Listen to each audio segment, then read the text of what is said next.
قاضی اعجاز مالکی نے، شیخ عبدالحق محدث دہلوی نے، دیگر بزرگ جو سیرت نگار گزرے انہوں نے لکھا ہے کہ نبی پاک صلی اللہ علیہ وسلم کے اندر 100 مردوں سے زیادہ طاقت تھی.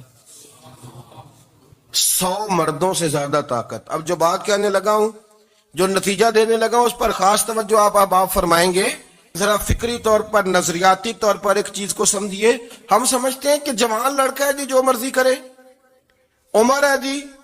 آپ ذرا بات پر غور کیجئے گا کہ حضور صلی اللہ علیہ وسلم میں طاقت 100 مردوں سے زیادہ ہے اور حیا کواری لڑکیوں سے بھی زیادہ ہے.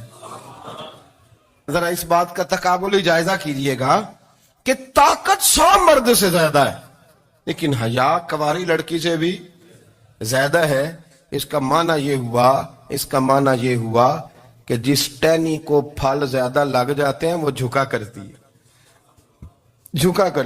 تو حیا تو حسن ہے، حیا تو آپ کو پاک صاف کرے گا، حیا تو آپ کو نرالا کرے گا، انوکھا کرے گا. وہ ہمارے ایک دانشور ہیں، انہوں نے مضمون لکھا، کئی باتیں بڑی پسند آتی ہیں. وہ کہتے ہیں کہ میری اہلیہ، ان کو بھی کسی نے مس گائیڈ کر دیا تھا، حالانکہ اچھی خاتون ہے، کسی نے مس گائیڈ کر دیا. تو وہ بھی سماجی اور ویلفیئر، اور یہ خواتین کو شوق ہوتا نا بننے کا، تو وہ بھی سماج کے اندر اچھا مقام تلاش کرنے کے موڈ میں آ گئی. تو کہیں ایک دن جانا تھا تو بڑی بن سور کے میرے ساتھ وہ گاڑی میں بیٹھ گئی. تو میں گاڑی میں، عورتوں کو یہ بھی مسئلہ ہوتا ہے نا کہ ہماری تعریف کرو، تو کئی دفعہ بعد مردوں بیچاروں کو جھوٹ بولنا پڑتا ہے، تو زبردستی کراتی ہے نا جی. تو اس میں گنجائش بھی دی ہے شریعت نے گنجائش دی ہے کہ کبھی بیوی کو راضی کرنے کے لیے خلاف واقعہ بات کرنی پڑے تو کر لینی چاہیے. تو وہ کراتی بھی ہیں. 3 موقع پر خلاف واقعہ بات کرنے کی اجازت ہے.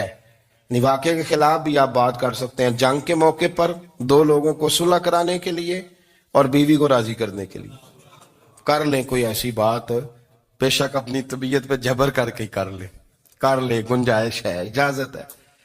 تو وہ کہتے ہیں جب وہ گاڑی میں میرے ساتھ بیٹھی بن سور کے، تو وہ تقاضا کرنے لگی کہ میں نے بڑے اچھے کپڑے پہنے ہیں پر آپ نے توجہ نہیں کرائی. تو سیانا بندہ تھا، وہ چاہ رہا تھا کہ میری خاتون سمجھ جائے. وہ کہتے ہیں مجھے پتا تھا کہ بیچاری مس گائیڈ ہو گئی ہے، دل کی بڑی اچھی ہے، سیانی ہے، لیکن اس کو کچھ خواتین نے، کچھ لوگوں نے مل کے اس کو ذہن غلط کر دیا ہے کہ سماج میں نکلو، باہر جاؤ، کام کرو، فلاں کرو، اپنی مرضی سے جیو. تو میرے ساتھ گاڑی میں بیٹھی کہیں جانے کے لیے، تو مجھ سے کہنے لگی کہ آپ نے میری طرف توجہ ہی نہیں کی، آپ نے کوئی ذکر ہی نہیں کیا کہ میں کیسی لگ رہی ہوں. تو وہ کہتے ہیں میں نے اسے کہا کہ اگر تو ناراض نہ ہو تو پھر میں صحیح والی تعریف کر دوں. تو اس نے کہا کہ آپ کر دیں. تو کہتے ہیں میں نے درد سے اور خلوص سے اپنی بیوی سے کہا، خلوص کے ساتھ میں نے کہا میں تو روز گھر ہوتا ہوں، روز شام کو گھر ہوتا ہوں، اگر تو میرے لیے تیار ہوتی تو میں تیری تعریف کرتا، لیکن آج تو باہر جانے کے لیے تیار ہوئی، تو پھر ان سے تعریف کی امید رکھ جن کے لیے تو نے تیاری کی ہے. میرے لیے تیاری کرتی تو میں تو ہر شام تیرے پاس ہوتا ہوں. کہتے ہو میرے لفظوں میں درد تھا تو وہ بھی رو پڑی اور کہنے لگی آپ گاڑی روک دیں، مجھے باہر جا کے کسی کو راضی نہیں کرنا، میں نے اسے راضی کرنا ہے جس کو رب کریم نے میرا شوہر بنایا ہے اور میرے لیے منتخب کیا ہے میرے ماں باپ کو. میں واپس لوٹتی ہوں. یہ ایک پہلو ہے سو لگتا ہوا، اس کو سمجھا جائے. رسول کریم صلی اللہ علیہ وسلم عرب کی کواری لڑکیوں سے زیادہ حیا والے تھے. کواری لڑکیوں سے زیادہ حضور حیا فرمایا کرتے تھے. جب خانہ کعبہ کی مکہ شریف میں تعمیر ہو رہی تھی نا، اہل عرب اس کو تعمیر کر رہے تھے، تو نبی پاک صلی اللہ علیہ وسلم اپنے چچا حضرت عباس کے ساتھ خانہ کعبہ کی تعریف میں مصروف تھے. تو عرب کے لوگ چونکہ لمبا کرتا پہنتے تھے پیروں تک، تو نیچے اگر کسی وقت کوئی چیز نہیں بھی ہوتی تھی تو کسی کو وہ نظر نہیں آتی تھی، چونکہ پردہ رہتا تھا، لمبا کرتا پہنا ہوا ہوتا تھا. تو جب بچے، سرکار کی عمر مبارک بھی ابھی تھوڑی تھی، تو اس طرح بچے جب نکلتے تو وہ کئی دفعہ اپنی تہمت اتار دیتے نیچے سے، اور کوئی مزدوری کرنے لگتے تو 3-4 طے کر کے تہمت کی کندھے پہ رکھ لیتے. جس طرح کبھی دیہاتوں میں لوگ کپڑا سر پہ رکھتے تھے کہ اوپر اگر کوئی وزنی چیز رکھیں گے تو وہ تکلیف نہیں دے گی. نبی پاک صلی اللہ علیہ وسلم بھی سب لوگوں کے ساتھ خانہ کعبہ کی تعمیر میں شامل تھے. تو حضرت عباس رضی اللہ تعالیٰ عنہ نے کہا حضور سے، ابھی اعلان نبوت بھی نہیں فرمایا تھا، بھتیجے آپ بھی تامد اتاریے. یہ صحیح مسلم میں حدیث موجود ہے. اور اس کو کندھے پہ رکھ لیجیے، آپ اینٹیں اٹھا اٹھا کے لا رہے ہیں تو ذرا آپ کو تکلیف نہیں ہوگی. تو سرکار دو عالم صلی اللہ علیہ وسلم سے یہ بات کہی اور پھر جلدی سے حضور کی تہمت کو نکال کے نا، حالانکہ لمبا کرتا پہنا ہوا ہے، تو وہ جیسے ہی ان کے کندھے پہ رکھا اینٹیں رکھنے کے لیے تو سرکار تو زمین پہ گر گئے، بے ہوش ہو گئے، آنکھیں آسمان کی طرف.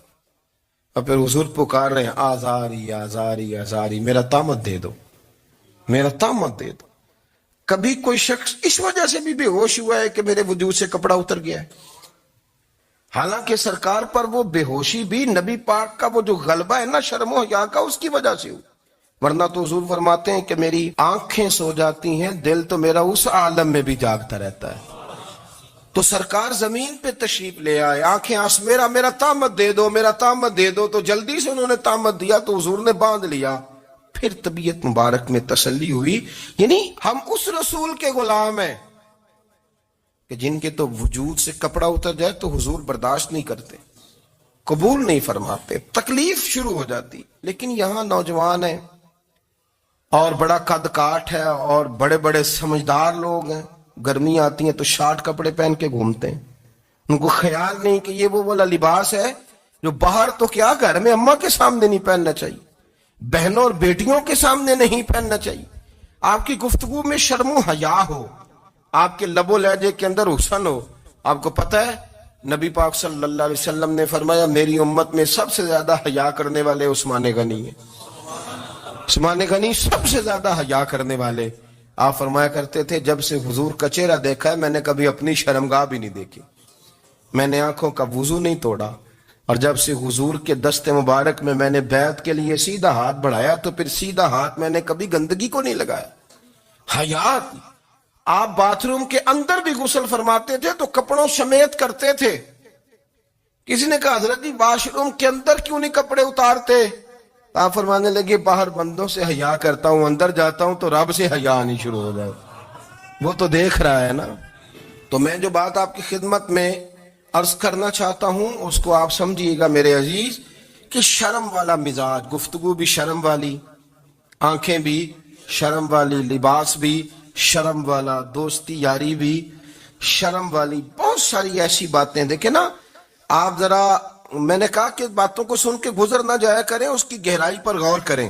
حضور علم کا سمندر ہے، سرکار سے زیادہ علم دنیا میں کسی کے پاس موجود نہیں ہے، اور صحابہ کو موقع ملا ہوا اس سمندر سے فیض لینے کا. لیکن ان کی حالت یہ ہے کہ حضرت علی المرتضیٰ فرماتے ہیں 14 دن گزر جاتے، حضور سے کوئی سوال پوچھنا ہوتا تھا پر میں شرم کے بارے نہیں پوچھ پاتا تھا. 14 دن بخاری شریف میں موجود ہے. ایک دن نبی پاک صلی اللہ علیہ وسلم نے پوچھا صحابہ سے کہ وہ کون سا درخت ہے جس کے پتے نہیں گرتے، اور وہ درخت اس طرح ہے جس طرح مومن ہوتا ہے، وہ درخت میرے مومن کی طرح بتاؤ. حضرت عبداللہ ابن عمر فرماتے مجھے پتا تھا کہ وہ کھجور کا درخت ہے، لیکن چونکہ ابو بکر صدیق بھی بیٹھے ہیں، عمر فاروق بھی بیٹھے ہیں، مولا علی بھی بیٹھے ہیں، عثمان غنی بھی بیٹھے ہیں، اتنے جید لوگ بیٹھے ہیں، تو مجھے حیا آتی تھی کہ میں کیوں جواب دوں. کہتے سرکار نے کئی دفعہ پوچھا، لوگوں نے کئی اور درخت بتائے، پر فرمایا تمہارا جواب درست نہیں ہے. آپ حیا کے اس پہلو پر غور کریں کہ سوال کا جواب آتا ہے. سوال کا جواب، یعنی مجھے سوال کا جواب آتا اور پھر میں دوں نہ، مجھے بدعزمی نہ ہو جائے گی. یہ کیسے ممکن ہے کہ میری رات گزر جائے، مجھے پتا بھی تھا اور میں نے بتایا نہیں. بہت سارے لوگ آ کے بہت ساری باتیں بتاتے ہیں، بہت ساری باتیں وہ سمجھاتے ہیں، تو ہم غور سے ان کا چہرہ دیکھنے لگ جاتے ہیں، کہتے ہیں یار اس کا تو دعویٰ تھا کہ میں سمجھنے آتا ہوں، تو یہ تو ہمیں سمجھا رہا ہے، چلو الحمدللہ ہم سمجھنے کو تیار ہے. لیکن میرے عزیز پتہ بھی ہے جواب کا، علم بھی ہے، لیکن فرماتے ہیں میری حیا نے مجھے اجازت نہ دی کہ میں جواب دوں. آپ فرماتے ہیں پھر حضور سے صحابہ نے عرض کی کہ یا رسول اللہ آپ ہی بتا دیں وہ درخت کون سا ہے. تو حضور نے فرمایا بھئی وہ کھجور کا درخت ہے. تو آپ فرماتے ہیں میں دل ہی دل میں کہہ رہا تھا کہ الحمدللہ میرا جواب درست ہے. حالانکہ میں نے جواب دیا ہی نہیں. تو لفظوں میں حیا، جملوں میں حیا، آنکھوں میں حیا، اٹھنے میں حیا، بیٹھنے میں حیا، چلنے میں حیا ایک خوبصورت حسن ہے. اور نبی پاک صلی اللہ علیہ وسلم نے فرمایا جب تو بے حیا ہو جائے نا پھر تو آزاد ہے، پھر تو جو مرضی کا، پھر تو جو. اس لیے بزرگ جب کسی کو بے حیا کہتے تھے نا،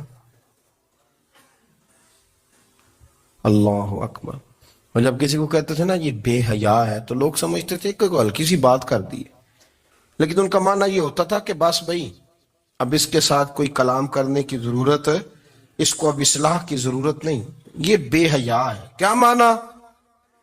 کہ اب یہ جو اس کے دل میں آئے گا وہ کرے گا، جو اس کی طبیعت چاہے گی وہ کرے گا، اب یہ کسی پہلو بھی قابو آنے کو تیار ہے. بے حیا ہو گیا. بے حیائی بہت بڑا عیب ہے. اور جو لوگ کہتے ہیں کہ ہمیں بالکل آزادی ہونی چاہیے، ہمارا اپنا جسم ہے تو ہماری اپنی مرضی چلے گی. ایک وزیر صاحب ہے، پتہ نہیں میں ان کو جانتا تو نہیں، انہوں نے سینٹ میں تقریر کی ہے، میں نے ان کی بات سنی ہے. اس نے کہا نہیں بھائی، جسم رب کا ہے تو مرضی بھی تو رب کریم کی چلے گی، اور مرضی بھی اللہ کی. یہ مجھے تھوڑا سا مسئلہ ہے جسم پر، کبھی کبھی مجھے کثرت سفر سے الرجی ہو جاتی ہے. میرے ساتھ لوگ نا دل سے پیار کرتے ہیں. شاید ہی کوئی اچھا ڈاکٹر ہو جس تک میرے سنگی مجھے لے کے نہ گئے ہوں، پر جسم اللہ کا ہے نا، مرضی بھی جب وہ چاہے گا صحت دے گا. کیوں کچے کاموں میں لوگ پڑ گئے، کیوں غلط لوگ سوچ میں پڑ جاتے ہیں؟ یہ اسی کا ہے. اور جب وہ چاہے گا، آپ اس بات کو اچھے طریقے سے سمجھ لیں کہ جو اپنی مرضی چوکوں چوراہوں میں کر رہے ہوتے ہیں نا، جو مرضی گند مند، وہ جانور ہوتے ہیں. وہ جانور ہوتے ہیں جو نہ چوک دیکھتے ہیں، نہ گلی دیکھتے ہیں، نہ انہیں پتہ ہوتا ہے کہ جگہ کون سی ہے. وہ انسان، میں نے کہہ دیا جو میں نے کہنا تھا، میں نے کہہ دیا. وہ جانور ہوتے ہیں. اور جو کچھ انسان ہوتے ہیں نا، ان کے اندر کچھ نہ کچھ پھر شرم حیا بھی ہوتی ہے. وہ چوکوں چوراہوں میں وہ ہر